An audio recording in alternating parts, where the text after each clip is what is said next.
أعوذ بالله من الشيطان الرجيم بسم الله الرحمن الرحيم الحمد لله رب العالمين والصلاة والسلام على أشرف الأنبياء والمرسلين سيدنا ونبينا وشفيعنا ومولانا أبو القاسم محمد وعلى آله الطيبين الطاهرين ولعنة الله على أعدائهم أجمعين. أما بعد فقد قال الله تبارك وتعالى في كتابه الكريم بسم الله الرحمن الرحيم وما خلقت الجن والإنس إلا ليعبدون.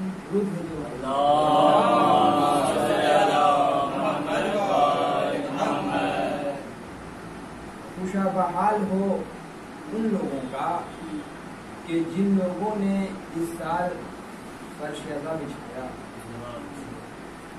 خدا قبول کرے خدمت ان لوگوں کی کہ جن لوگوں نے وبا کے عالم میں ساری حکومت کی بتائی ہوئی چیزوں کو ذہن میں رکھتے ہوئے ان کی پابندی کرتے ہوئے ذکر حسین کو اس سال بھی بتایا. خدا قبول کرے خدمت ان لوگوں کی کہ جن لوگوں کو آج بھی اس مجلس کے اندر یہ توفیق ہوئی کہ فرش عزا پڑھا. جو چیزوں کے اندر انسان جو ہے بوڑھی ہو سکتا ہے لیکن اللہ توفیق دیتا ہے تو انسان فرش عزا پڑھا. میں نے 2 محرم کی مجلس میں یہ بیان کیا تھا کہ عزاداری جو ہے وہ خدمت سیدہ ہے اور عزاداری کا تعلق اصلاح نفس ہے. اور چند روز پہلے کی مجلس میں یہ بیان ہوا تھا کہ جو عزاداری ہے اس کا تعلق سیاسی امور سے کیا ہے. آج کی اس مجلس کے اندر اس بات پر روشنی ڈالنی ہے کہ امام حسین علیہ السلام کی جو میں نے فضیلت آپ لوگوں کو کچھ بیان کی تھی 2 محرم کی مجلس میں کہ مرکزی حیثیت ہے. ایک شخص چھٹے امام کے پاس آتا ہے اور کہتا ہے کہ میں نے کیسی کیسی زحمت اٹھائی آپ سے ملاقات کے لیے. تو امام نے کیا فرمایا تھا کہ تم ان بزرگوار کی زیارت کے لیے کیوں نہیں گئے کہ جن کا حق تم پر ہم سے زیادہ ہے. تو جب اس نے سوال کیا تو امام نے کیا جواب دیا کہ وہ ہمارے جد امام حسین ہیں. آج کی اس مجلس میں جس بات پر گفتگو کرنی ہے روشنی ڈالنی ہے وہ یہ ہے کہ مولا حسین علیہ السلام کی جو زیارت ہے اگر آپ اس میں غور کریں تو یہ نظر آئے گا کہ اس زیارت کو پڑھنے کے لیے عید الفطر کے روز بھی کہا گیا, عید الاضحیٰ کے روز بھی کہا گیا, عید غدیر کے روز بھی کہا گیا, عید مباہلہ کے اعمال میں بھی ہے, شب قدر کے اعمال میں. اس کا مطلب ہے کہ مولا حسین علیہ السلام کا جو تذکرہ ہو وہ ہر موقع پر کہا گیا. اس کی اہمیت ہوگی کچھ نہیں. ایک مولا حسین علیہ السلام کی زیارت جو زیارت عاشورہ ہے جس کی تاکید ہر روز پڑھنے کے لیے اس میں کسی کو شک نہیں ہے. آج سے جب 6-7 سال پہلے یہ بیان ہو رہا ہوتا تھا کہ زیارت عاشورہ روز پڑھنا چاہیے تو دلیل دینا پڑتا تھا کہ فلاں جگہ فلاں قول یہ لکھا ہوا ہے. لیکن آج ہر انسان کو معلوم ہے کہ زیارت عاشورہ روز پڑھنے کی دعا ہے, روز پڑھنے کی زیارت ہے, اس میں کوئی شک نہیں. تمام تر فضیلت کے ساتھ کہ جو زیارت عاشورہ پڑھے گا وہ حادثات سے بچے گا اور باقی ساری فضیلتیں کہ اگر دعا مانگنا ہے تو 40 روز تک لگاتار زیارت عاشورہ کے عمل کو انجام دو تو ساری فضیلتیں. لیکن اگر انسان زیارت عاشورہ کو پڑھے تو اس کے اندر کم از کم 2 جگہوں پر بالکل واضح طور پر امام زمانہ کا تذکرہ ملتا ہے.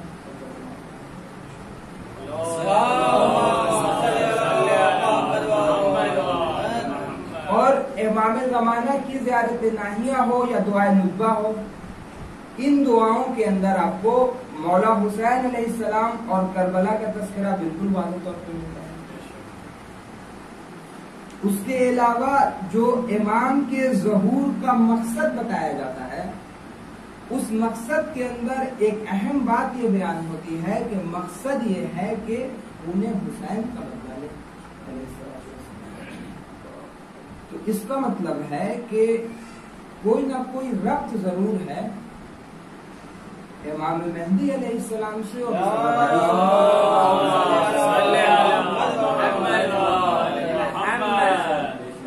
اس میں کوئی شک نہیں ہے، کیونکہ آپ امام کی زیارت کی جس کی تاکید روز پڑھنے کی ہے، اہمیت بتائی گئی، فضیلت بتائی گئی، اس کے اندر امام کا تذکرہ امام زمانہ. امام زمانہ کی دعا جو ہے، چاہے وہ دعائے عہد ہو، دعائے عہد کے اندر واضح طور پہ آپ کو کربلا نہیں ملے گی، لیکن یہ بات ہے کہ میں ان کی مدد کروں. اور اس کے علاوہ دعائے ندبہ ہو یا زیارت ناہیہ ہو، ان دعاؤں کے اندر آپ کو واضح طور پہ کربلا کا تذکرہ اور ظہور کے مقصد میں امام حسین کا تذکرہ. یہ ایک بات. دوسری بات یہ کہ جو شیعوں کے عقائد آپ دیکھیں ساری دنیا کے اندر، جو 12 اماموں کو ماننے والے شیعہ ہیں، میں بیچ کے دوسرے فرقوں کی بات نہیں کرتا ہوں، اس کے اندر آپ کو یہ ملے گا. اب یہ ایک عالم کا جملہ ہے، جس طریقے سے جو اصل میسج ہے اس کو آپ دیکھیے گا، اس کے اندر کمی نکالنے کی کوشش کیجیے گا کہ بعض شیعہ آپ کو ایسے ملیں گے کہ جو شاید کوئی دوسرے عمل کو انجام نہیں دیتے ہوں. اب میں نام نہیں لوں گا، واجبات عمل کو انجام نہیں دینا بری بات ہے، لہٰذا میں نام نہیں لینا چاہتا ہوں. لیکن اس کے باوجود اگر آپ پوچھیے کہ تم عزاداری کرتے ہو تو امام حسین کے نام پہ کوئی انکار نہیں کرے گا. اور اگر آپ یہ سوال کیجئے کہ امام زمانہ کے منتظر ہو یا نہیں ہو تو یہاں پہ بھی انکار نہیں کرے گا. اس کا مطلب یہ ہے کہ امام نے اس طریقے سے تربیت کی ہے شیعوں کی کہ یہ دو چیزیں جو ہیں وہ شیعوں کے عقائد کے اندر اس طریقے سے ہیں کہ کوئی بھی امام کا چاہنے والا، کوئی بھی علی علی کرنے والا جو واقعاً شیعہ ہے کبھی بھی اس سے انکار نہیں کر سکتا.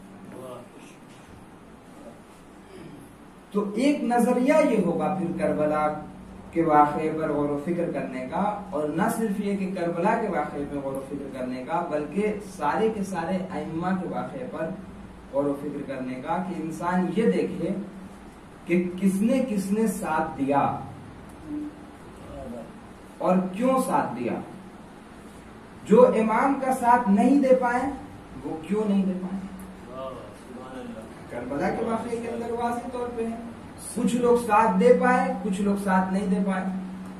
اے بھائی، تو جو لوگ ساتھ دے پائے ان سے کیا سیکھنا چاہیے؟ زیارت عاشورہ کے اندر بھی ہے، آپ کے دوستوں کی دوستی اور آپ کے دشمنوں سے دشمنی کے ذریعے سے آپ کا قرب چاہتا ہوں.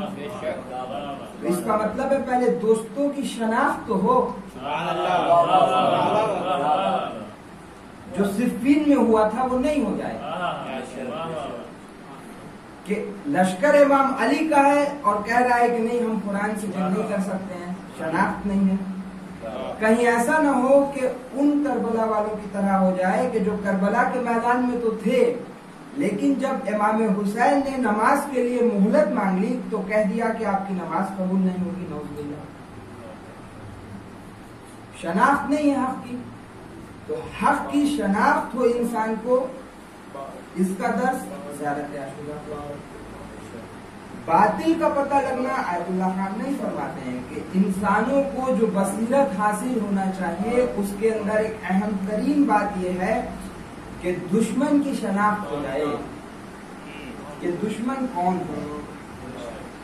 اب آپ دیکھیے قرآن کریم کے اندر حضرت آدم علیہ السلام سے لے کر کے بالکل نبی اکرم کے زمانے تک کے دشمنوں کے بارے میں بتایا گیا. کیسے؟ جب حضرت آدم کا پتلا تیار ہوا تو دشمن کون؟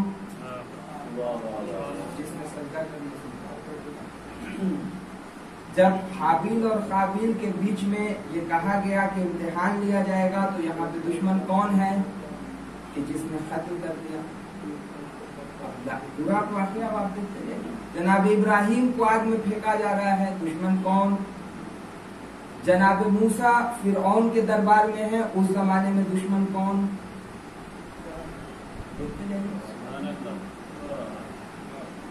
تو دشمن کی شناخت ضروری ہے.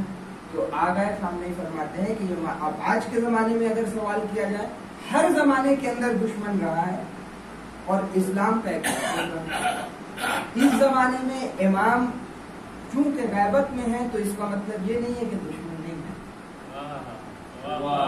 دشمن تو اس زمانے میں بھی ہے، تو دشمن کی شناخت ہو پہلی بات۔ دوسری بات یہ ہو کہ دشمن جب پتہ چل جائے کہ کون ہے تو یہ پتہ چل جائے کہ وہ کیا چاہتا ہے، اس کی غرض و غائب کیا ہے۔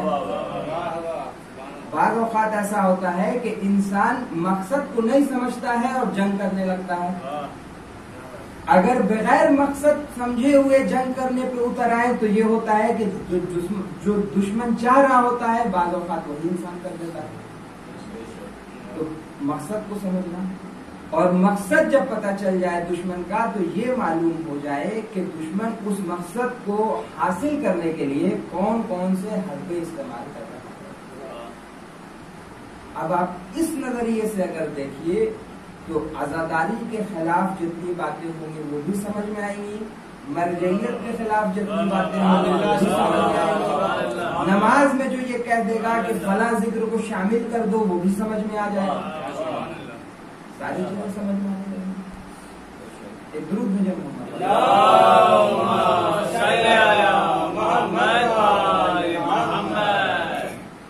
اس سے یہ پتہ چلتا ہے کہ دشمن کی شناخت اہم ہے۔ ایک گفتگو اس بات پر بھی روشنی ڈالنے کی ضرورت ہے کہ ایک صاحب نے، میں نے خود سنا کہ ون ٹی وی پر یہ سوال کیا گیا عالم سے کہ یہ بتائیے کہ امام زمانہ کا مقصد، ہم یہ سنتے ہیں کہ خون حسین کا بدلہ لینا ہے،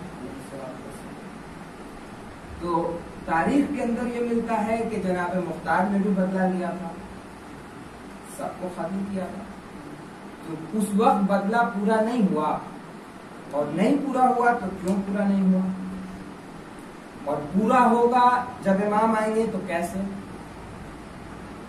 اس کے الگ الگ جواب ہیں۔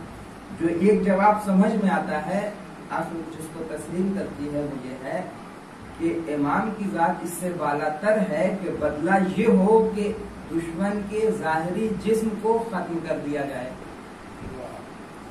یہ بدلہ امام کا بدلہ نہیں ہے، بلکہ چونکہ امام حسین نے قیام عدل و انصاف کے لیے کیا تھا، شریعت کے لیے کیا تھا، لہذا بدلہ تب ہوگا جب امام مہدی آئیں گے۔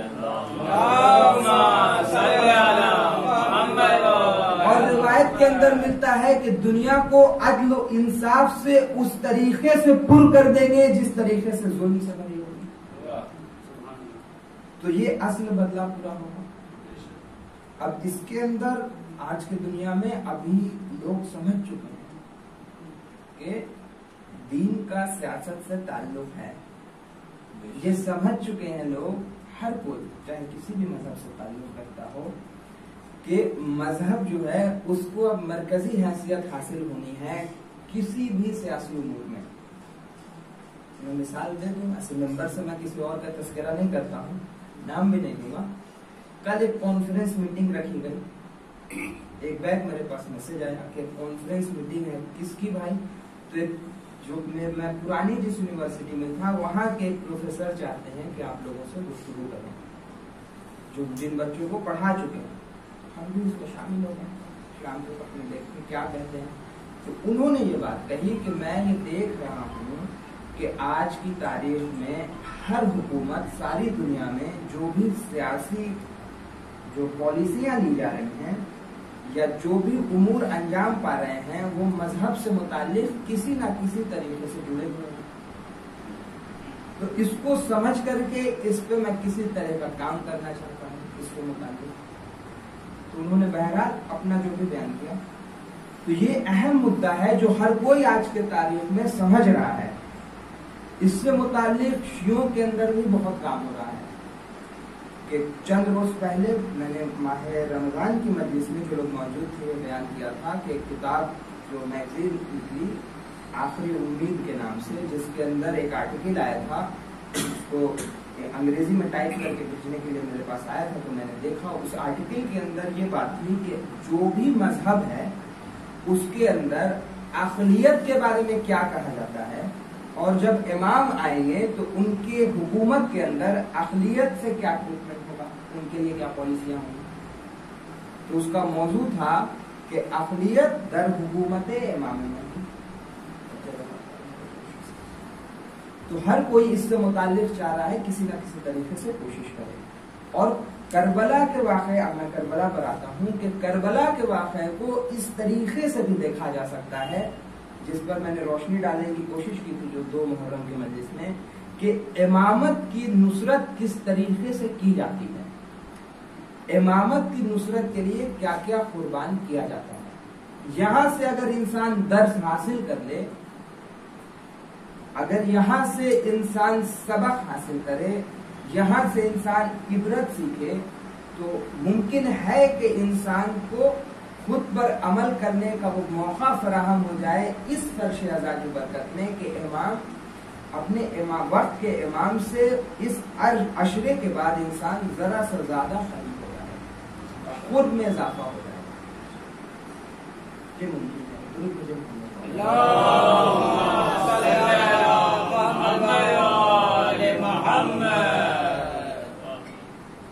لہذا اس گفتگو کے اندر میں اس بات پر روشنی ڈالنے کی کوشش کروں گا کہ جنہوں نے ساتھ دیا ان کا جائزہ، اور جنہوں نے ساتھ نہیں دیا ان کا جائزہ۔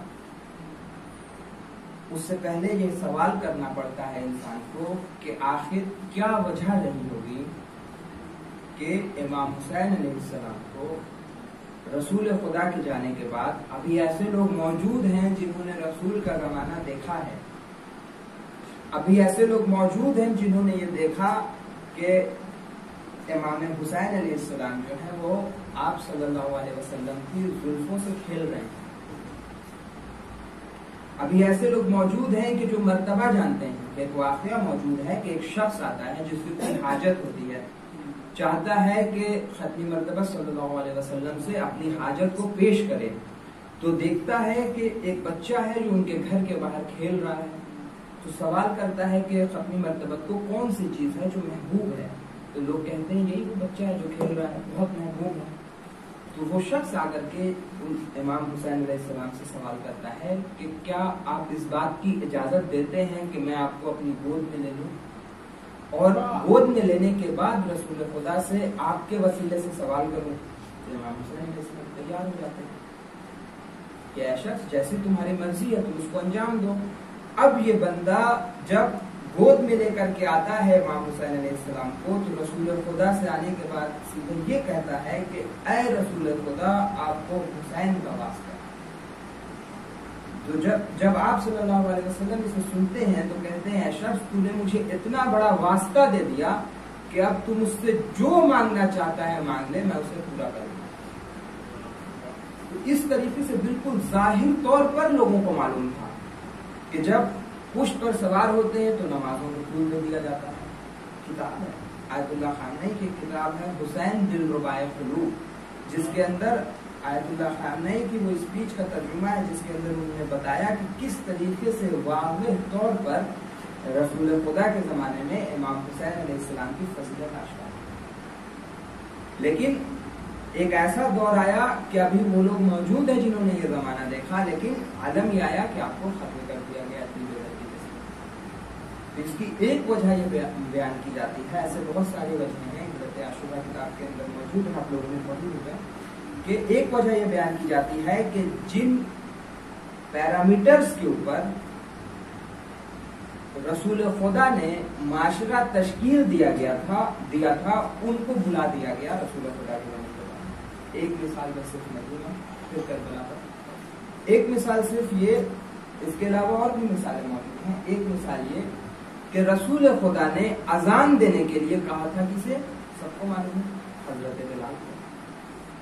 کیا میسج تھا اس کے پیچھے رسول خدا کا؟ کہ نماز کے لیے صرف آواز اور باقی چیزیں جو بھی ضروری ہیں وہ تو ہے ہی، لیکن تقوی اور پرہیزگاری سب سے اہم ہے۔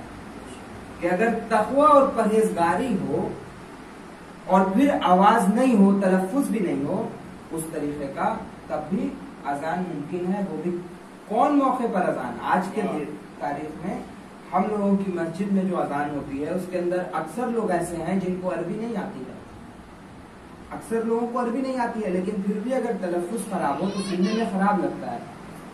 لیکن رسول خدا نے اس موقع پہ کہا خود عرب لوگوں کے سامنے کہ اے بلال تم اذان دو.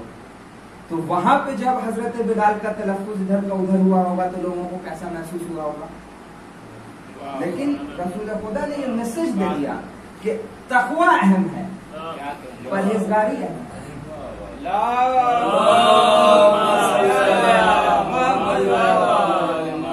اب آپ دیکھ لیجیے اس کے بعد کا زمانہ کہ ولید شراب پی کر کے مسجد میں کوفہ میں آتا ہے، نماز بھی پڑھاتا ہے 2 کی جگہ 4 رکعت، اور پلٹ کے بدبختی میں یہ کہتا ہے کہ اگر کوئی کہے تو میں 2 رکعت اور پڑھوں. اس کا مطلب کیا ہے کہ رسول خدا صلی اللہ علیہ وسلم نے صرف اذان کے لیے چاہا تھا کہ تقوی ہو، صرف اذان کے لیے چاہا تھا کہ پرہیزگاری ہو، صرف اس اذان کے لیے چاہا تھا کہ انسان قلبی طور پر کتنا طاہر ہے اسے دیکھا جائے. لیکن ان کے جانے کے بعد نماز کے لیے کہ جو دین کا ستون ہے، لوگوں نے ایسے کو چنا کہ جو شراب پیا کرتا تھا. کوئی بولنے والا نہیں، کوئی آواز اٹھانے والا نہیں. یعنی خواہشات کے پھر اب لوگوں کو خرید لیا گیا. قاضی شورا آپ لوگوں کو واقعہ معلوم ہے کہ جن کا فتویٰ اہم تھا، جن کا بیان اہم تھا حضرت مسلم کی شہادت میں، کہ سارے کے سارے قبیلے والے جناب ہانی کے تیار تھے کہ اندر کیا ہو رہا ہے مجھے بتاؤ ہانی و مسلم. تو کیا کہا ابن زاد نے کہ کیا تم قاضی شورا کی بات مان لو گے اگر وہ کہہ دیں کہ ہانی سلامت ہیں، ہانی کو کوئی تکلیف نہیں پہنچ رہی ہے؟ تو کیا کہا ان لوگوں نے؟ ہاں ہم مان لیں گے. اب وہاں پر قاضی شورا کہ جس کی ذمہ داری ہے، جو دین کو جانتا ہے، جس نے کتابیں پڑھ رکھی ہیں، مجھے نہیں لگتا ہے ہم لوگوں میں سے کوئی اس طریقے سے دین کی کتابوں کا مطالعہ کیے ہوا ہوگا جس طریقے سے اس قاضی نے کیا ہوگا اس زمانے میں. کیونکہ حدیثیں ساری نہیں تھی تو سارے لوگوں کو حدیثیں یاد بھی ہوتی تھی، اکثر قرآن کریم کے حافظ ہوا کرتے تھے. لیکن اس کے باوجود ایک جھوٹ بیان دے دیا. کیوں دے دیا؟ اس وجہ سے دے دیا کیونکہ خواہشات کے لیے جب دین اور دنیا کے بیچ میں فیصلہ کرنے کی باری آئی تو دین کو چھوڑ کے دنیا کو پکڑ لیا. تو اس پر غور کرنا ہوگا کہ آخر کیا وجہ ہے کہ انسان دین کو چھوڑ کے دنیا کو چلا. اب آپ دیکھیے ادھر کی طرف جناب وہب کلبی، میں نے کہا میں کربلا پہ آؤں گا. جناب وہب کلبی نئی شادی ہوئی ہے، ابھی دین اسلام پر ہے بھی نہیں، فطرت پہ عمل کیا. اور پھر جب ایسا موقع آیا کہ آپ کو حق معلوم چل گیا کہ امام حسین علیہ السلام کے ساتھ ہے، فوراً تیار ہو گئے کہ اے فرزند رسول ہم آپ کو چھوڑ کر کے نہیں جائیں. نہ یہ کہ آپ خود تیار ہو، یہاں کا درس ہے صرف اپنے لیے نہیں بلکہ انسان اپنے خاندان کو کس طریقے سے بنائے کہ آپ کی زوجہ بھی تیار ہوئی، آپ کی والدہ بھی تیار ہوئی.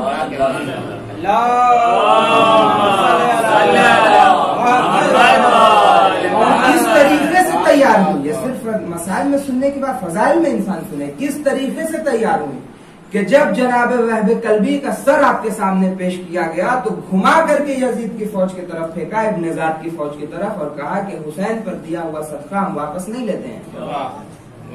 اپنی اولاد کی قربانی اس طریقے سے دینا ہے امامت کے لیے.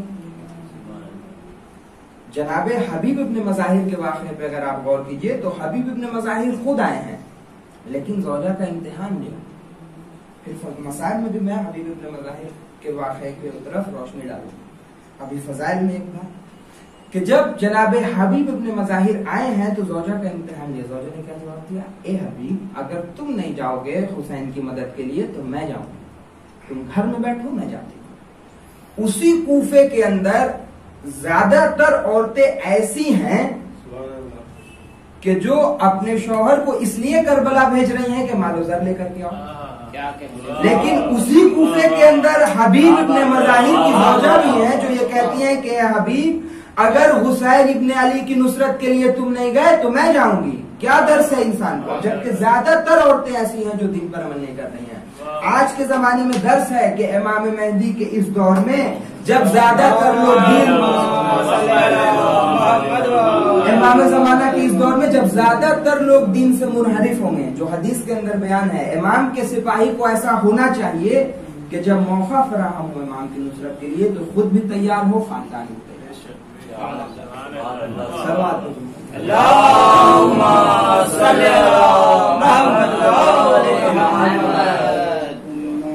علیہ السلام کی مثال لے لیجیے کہ یہ بیان ملتا ہے آیت الکرسی کے اندر قرۃ الوثقی کہ جس نے اللہ کی رسی کو تھام لیا۔ تفسیر کے اندر ملتا ہے کہ اللہ کی رسی جو ہے وہ امام علی ہے، تو اگر امام علی اللہ کی رسی ہیں تو اس کا مطلب یہ ہے کہ آپ کی نسل کے اندر جتنے امام ہیں سب خدا کی وہ رسی ہیں، وہ مضبوط رسی ہیں کہ جو کبھی نہیں ٹوٹتی۔ اب رسی کی خصوصیت یہ ہے کہ اگر کوئی انسان پہاڑ پر چڑھ رہا ہو اور ہاتھ چھوٹ جائے، اب بالکل ہلاکت نظر آ رہی ہو تو رسی اسے بچا لیتے ہیں۔ سبحان اللہ۔ اب دیکھیے احترام سیدہ چونکہ جناب حر کے دل میں تھا، احترام جناب سیدہ سلام اللہ علیہ چونکہ جناب حر کے دل میں تھا، اور امام حسین علیہ السلام کی وہ رسی ایسی رسی تھی کہ اگر قلب سے احترام کے ذریعے سے تھام لیا تو مولا حسین نے ایک شب کی مہلت لے کے اس کے اندر درس انسان کے لیے کہ امام سے اپنے اس طریقے سے رابطہ قائم کرنے کی کوشش کرے کہ اگر دنیا اسے چاہے کہ امام کے راستے سے دور کر دے تب بھی وہ رسی انسان کو بچائے۔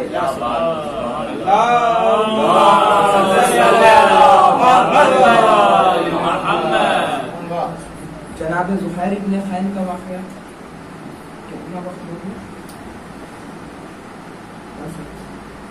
جناب زہیر ابن خین کا واقعہ کہ جناب زہیر ابن خین بعض روایات کے مطابق بعض علماء بیان کرتے ہیں، مولانا بہتر جانتے ہیں، بیٹھے ہیں بتائیں گے کہ بعض روایت کے اندر یہ ملتا ہے کہ آپ چاہ رہے تھے کہ آپ کا خیمہ مولا حسین کے خیمے سے دور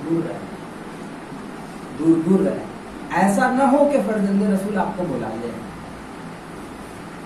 لیکن ایک موقع پر ایسا آتا ہے کہ جہاں پر آپ نے پڑاؤ دیا، اس کے کچھ دور پر مولا حسین کا بھی پڑاؤ تھا، کچھ دور پر مولا حسین کا بھی خیمہ تھا۔ تو ایک آنے والے نے امام کے ایک چاہنے والے نے آ کر کے بیان دیا، امام نے اس کو بھیجا کہ زہیر ابن خین سے کہو کہ میں ملاقات کرنا چاہتا ہوں۔ اب جناب زہیر ابن خین پریشان ہیں، جائیں یا نہیں جائیں؟ انہوں نے کہا کہ میں ادھر بیان کر دیتا ہوں، کیا کروں، جاؤں یا نہیں جاؤں؟ اور روایت کے اندر ملتا ہے کہ جب گئے ہیں تو اس طریقے سے گئے ہیں کہ لگ رہا ہے کہ خواہش نہیں ہے جانے کی، آہستہ آہستہ۔ اور جناب زہیر ابن خین کی زندگی میں مال و دولت زر نہیں تھا، بس صرف زوجہ تھا۔ لیکن جب واپس پلٹے تو اتنی نہیں معلوم کیا بات ہوئی ان کی امام حسین سے، جب واپس لوٹے تو اتنی تیزی سے لوٹے کہ لگا کہ شاید مولا نے انہیں جنت دکھا دی، یا کیا کیا نہیں معلوم، کس طریقے سے ہدایت کی مجھے نہیں معلوم۔ لوٹنے کے بعد فوراً زوجہ سے کہا کہ مجھے تو یہ وہ رسی ہے کہ جسے اگر انسان تھامے رہے تو اگر انسان یہ چاہے، اب دیکھیے اب پورا کربلا کا واقعہ اگر آپ دیکھیں تو ایسے بہت سارے درس، ہر بات میں بیان نہیں کر سکتا ہوں۔ ہر انسان کو چاہیے کہ روز کی مجلس میں جب فرش اعضاء میں بیٹھے تو غور و فکر کرنے کی کوشش کرے کہ اس کے اندر سے کوئی درس، کوئی عبرت۔ جن لوگوں نے خواہشات کی پیروی کی ان کا نام بھی نہیں لے لیتا ہوں۔ سب سے بڑی مثال رائے کی حکومت چاہیے تھا۔ 9 شب عاشور امام حسین علیہ السلام نے یہ خواہش کی، علی مقتدی رضی اللہ عنہ مولانا بیان کرتے ہیں اس روایت کو کہ میں چاہتا ہوں کہ پسر سعد سے گفتگو کروں، نہ ان کی طرف، نہ تمہاری طرف سے کوئی سپاہی ہوگا، نہ میری طرف سے کوئی سپاہی ہوگا، نہ تمہارے طرف سے کوئی تلوار و تبر ہوگی، نہ میرے طرف سے کوئی تلوار و تبر ہوگی، تم بھی خالی ہاتھ، ہم بھی خالی ہاتھ۔ پسر سعد نے چاہا کہ منع کر دے، لیکن اسی کے سپاہیوں نے کہا کہ نہیں، اگر فرزند رسول بلاتے ہیں تو جا کر کے سن لو کیا کہنا چاہتے ہیں۔ ان لوگوں کو یہ بھی لگتا ہوگا کہ شاید مولا حسین جو ہے وہ کسی بات کے لیے تیار ہوگا، بہرحال جو بھی وجہ رہی ہو، بھیجا گیا۔ ایک الگ خیمہ لگا جس کے اندر مولا حسین اور پسر سعد، اس گفتگو کے بارے میں ملتا ہے کہ امام نے کہا کہ تم نہیں جانتے ہو مرتبہ کیا ہوگا، تم نہیں جانتے ہو حق کس طرف ہے،